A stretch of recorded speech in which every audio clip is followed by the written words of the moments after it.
Oke, hari ini saya akan menerangkan materi tentang KD 3.13, yaitu menerapkan inventarisasi sarana dan prasarana. Nah, tujuan pembelajaran pada KD 3.13, siswa dapat menjelaskan definisi inventarisasi sarana prasarana kantor dengan benar. Yang kedua, siswa dapat menguraikan tujuan inventarisasi sarana prasarana kantor dengan benar. Yang ketiga, siswa dapat mengidentifikasi manfaat administrasi inventarisasi sarana dan prasarana kantor dengan benar. Selanjutnya, ini ya sudah mulai masuk ke materi. Nah, definisi inventarisasi. Nah, inventarisasi itu berasal dari bahasa Latin, yaitu inventarium, yang berarti daftar barang, bahan atau benda yang secara resmi menjadi milik kantor. Inventarisasi bisa disebut dengan inventory, atau dalam bahasa Inggrisnya ya inventory. Inventory atau inventaris berarti persediaan atau stok. Jadi ketika kalian mendengar kata-kata inventaris, kalian bisa dengan cepat memahami. Nah, inventarisasi itu persediaan. Nah, untuk pengertiannya sendiri, inventarisasi adalah proses mengelola pengadaan atau persediaan barang yang dimiliki oleh suatu kantor dalam melakukan kegiatan operasionalnya. Pengertian yang kedua, inventarisasi merupakan kegiatan pendataan barang, pencatatan, dan pelaporan sarana dan prasarana milik kantor dengan tujuan menyediakan informasi tentang sarana dan prasarana yang dimiliki oleh suatu kantor guna pengurusan dan pengawasan secara efektif. Nah, jika di suatu organisasi itu tidak mengadakan atau menerapkan yang namanya inventarisasi, maka kegiatan itu tidak akan terlaksana. Seperti itu. Contohnya seperti ini. Di sebuah perusahaan, segala apapun barang yang berupa sarana maupun prasarana itu ada inventarisasinya.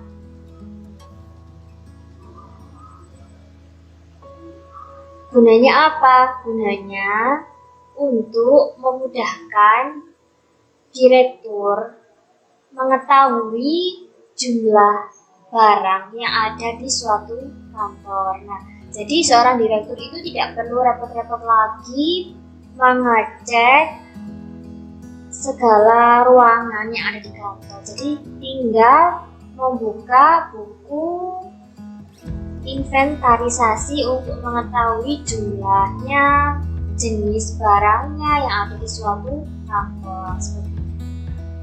Itu di suatu kantor. Contoh, jika di lingkungan sekolah, biasanya kalau di lingkungan sekolah itu ada daftar inventarisasi barangnya, semisal di kelas. Nah, kalian kan pernah mengetahui daftar inventarisasi yang tertempel di kelas. Nah, gunanya apa ya? Untuk mengetahui apa yang ada di dalam kelas tersebut. Misal di kelas tersebut ada kipas. Nah, kipasnya ada berapa? Nah, kondisi kipasnya itu seperti apakah kondisinya baik atau rusak. Selanjutnya, nah, tujuan dari inventarisasi itu seperti apa? Yang pertama, untuk menjaga dan menciptakan tertib administrasi sarana dan prasarana yang dimiliki oleh suatu kantor. Yang kedua, untuk menghemat keuangan, baik dalam pengadaan maupun untuk pemeliharaan dan penghapusan sarana dan prasarana kantor. Misal, di suatu kantor kan di tiap ruangan itu kan sudah ditetapkan berapa jumlah barangnya dan jenis barang yang dipakai sesuai dengan kebutuhan. Nah, otomatis apa yang ada di dalam suatu kantor itu tercatat pula di buku inventarisasi. Nah, jika di suatu di ruangan itu kondisi barangnya itu ada yang rusak, nah rusaknya itu harus dicek dulu apakah bisa untuk diservis atau masih bisa diperbaiki. Nah, jika tidak bisa diperbaiki, maka perusahaan ini harus membeli barang atau melakukan pengadaan untuk membeli barang yang baru, sehingga barang yang rusak tadi itu bisa dihapus. Dihapus itu maksudnya bisa dipindahkan ke tempat yang lain atau dibuang seperti itu. Yang ketiga, tujuannya sebagai bahan atau pedoman untuk menghitung kekayaan suatu kantor yang dapat dinilai dengan uang. Yang keempat, untuk memudahkan pengawasan dan pengendalian sarana dan prasarana pada setiap periode. Nah, seorang direktur dan seseorang yang ditugaskan oleh direktur itu biasanya setiap bulan harusnya melakukan pengecekan. Pengecekannya yang melihat daftar inventarisasi tersebut, apakah di suatu ruangan itu kondisi barangnya baik atau tidak. Nah, jika kondisi barangnya itu sudah tidak baik atau rusaknya itu sudah tidak bisa diperbaiki misalnya, bisa melaporkan ke direktur untuk melakukan pengadaan. Agar apa? Agar bisa memudahkan karyawan atau pegawai itu untuk bekerja dengan cepat. Selanjutnya, manfaat dari inventarisasi yang pertama untuk menyediakan data dan informasi dalam rangka menentukan kebutuhan dan menyusun rencana kebutuhan barang. Kedua, memberikan data dan informasi untuk dijadikan bahan atau pedoman dalam pengarahan pengadaan. Ketiga, dapat memberikan data dan informasi untuk dijadikan bahan atau pedoman dalam penyaluran barang. Yang keempat, memberikan data dan informasi dalam menentukan keadaan barang, apakah kondisi barangnya itu sudah tua, rusak, atau lebih. Nah, jika kondisi barangnya itu sudah tua dan mesinnya misalnya itu sudah tidak bisa digunakan lagi, maka perusahaan bisa membeli atau mengadakan barang yang baru. Nah, jika rusak, bisa dilihat apakah rusaknya itu apakah bisa diperbaiki atau diservis. Nah, kalau misalnya bisa diperbaiki atau diservis oleh tenaga teknisi yang ada di perusahaan, ya bisa dipakai kembali. Nah, jika benar-benar rusak, tidak bisa dipakai lagi, sudah diservis, itu tidak bisa, nah, maka perusahaan bisa mengadakan pembelian barang yang baru. Nah, jika di suatu ruangan itu terdapat barang yang lebih atau tidak terpakai, nah, alangkah baiknya barang tersebut itu diletakkan di ruang penyimpanan atau gudang. Misal, jika karyawan itu ingin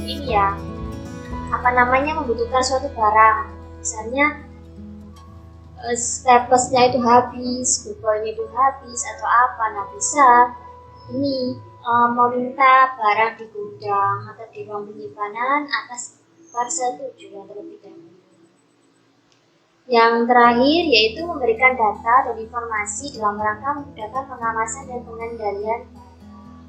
Nah, pengawasan dan pengendaliannya itu mudah karena kan tidak perlu mengecek satu persatu ruangan yang ada di kantor. Tinggal buka buku atau formulir inventarisasi barang. Misalkan inventarisasi di ruangan ini itu terdapat barangnya jumlah ini kan sudah jelas. Kalau melihat data dari buku ya kan lebih mudah. Nah, kemudian dasar hukum inventarisasi. Nah, dasar hukum pengelolaan inventarisasi untuk barang-barang milik negara terdapat pada peraturan pemerintah PP nomor 6 tahun 2006 tentang pengelolaan barang milik negara atau daerah yang mengatur tentang hak kepemilikan, pengelolaan dan hak atas kuasa harta atau kekayaan milik negara. Selanjutnya, sebelum ada yang namanya inventarisasi, itu ada beberapa langkah yang harus disiapkan terlebih dahulu. Yang pertama yaitu ya menyiapkan lembar hasil opening barang inventarisasi. Yang kedua, menyiapkan buku induk barang inventaris. Yang ketiga, menyiapkan buku golongan barang inventaris. Yang keempat, menyiapkan kode klasifikasi barang inventaris. Yang kelima, menyiapkan daftar kode akuntan pengguna barang. Yang keenam, menyiapkan daftar kode wilayah. Nah, kemudian ini adalah keterangan dari langkah-langkah.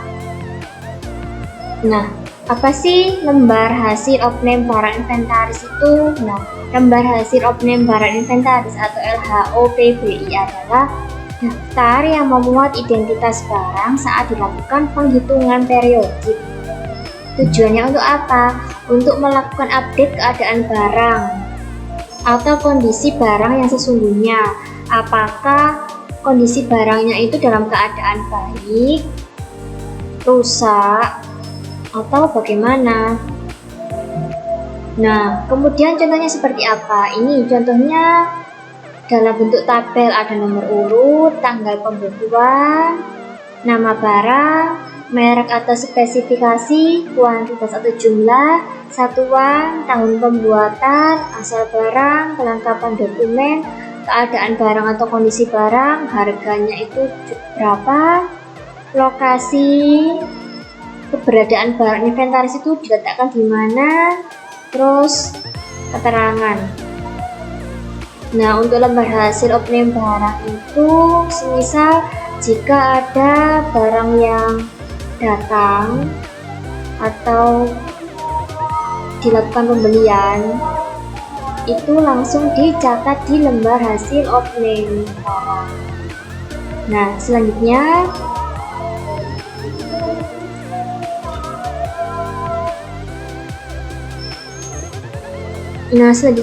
ini ya, menyiapkan buku induk barang inventaris.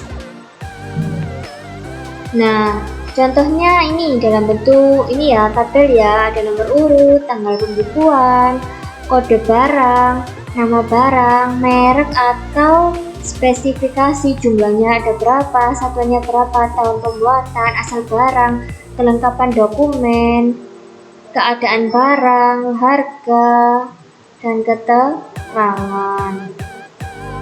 Nah, untuk kode barang itu diisi dengan kode klasifikasi berdasarkan kode klasifikasi yang telah dibuat oleh perusahaan tersebut.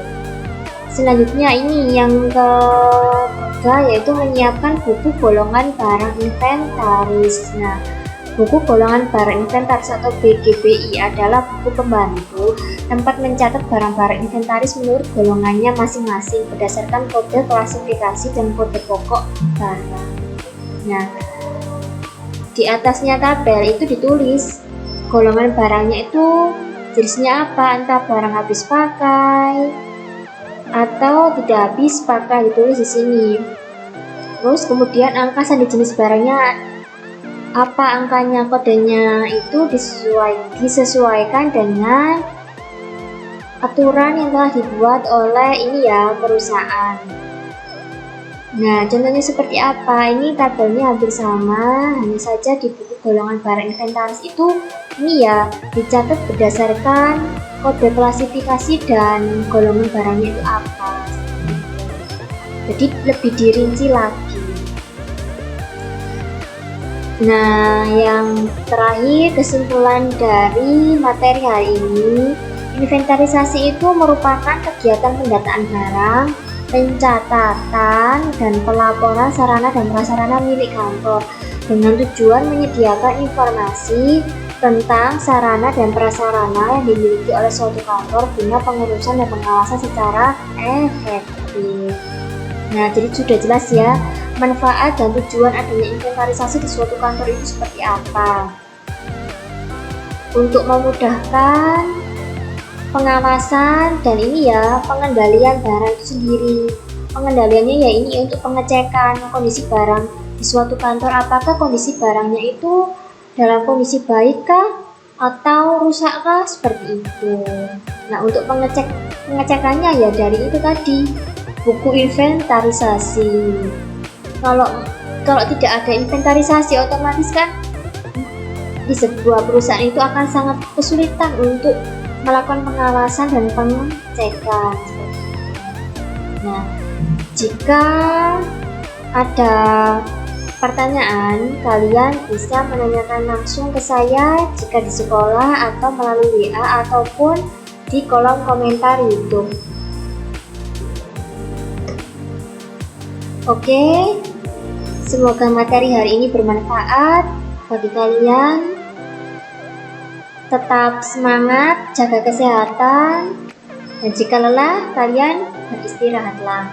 Oke, untuk menutup materi hari ini, marilah kita berdoa bersama-sama dalam hati. Berdoa mulai. Berdoa selesai. Oke, wassalamualaikum warahmatullahi wabarakatuh.